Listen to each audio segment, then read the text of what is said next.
Hello, in this video we'll see what are capital receipts. You have already seen revenue receipts in the previous video. Capital receipts refers to the receipts which either create a liability or cause reduction in the assets of the government. So receipts must create a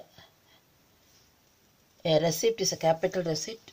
It satisfies any two of the categories. Number one, or conditions.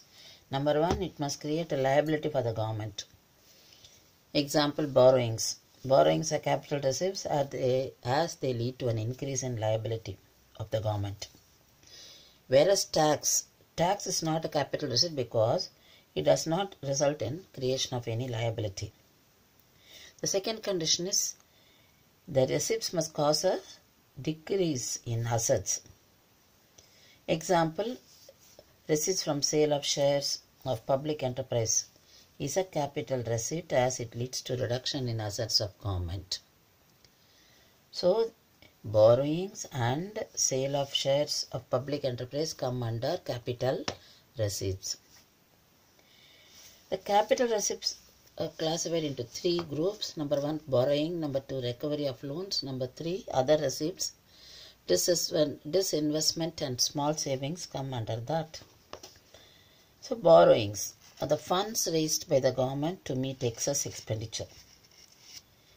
So the borrowings can be from public, that is open market, or from Reserve Bank of India, foreign governments, or IMF, International Monetary Fund, or any other international institution. They are capital receipts because they create a liability for the government. The next one, recovery of loans. So how do we recover loans? Government grants various loans to state governments or union territories.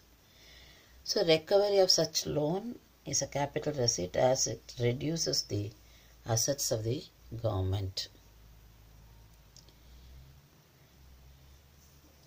The other receipts like disinvestment, act of selling a part of shares or the whole shares of public enterprise, public sector undertaking, which are held by the government.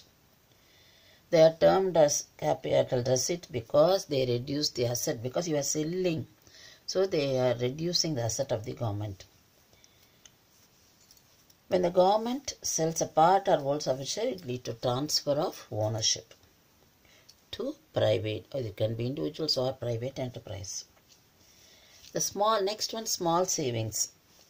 The small savings are the funds raised from public, that is, the government issues national savings certificates, Kisan Vikas Patras, then post office deposits.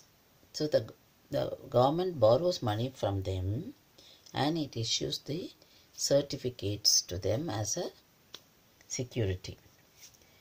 And these are treated as capital receipts as they lead to increase in liability. It is at one point of time the government has to give back the money to the people who have invested in all these savings certificates. So it causes liability. So these are all capital receipts.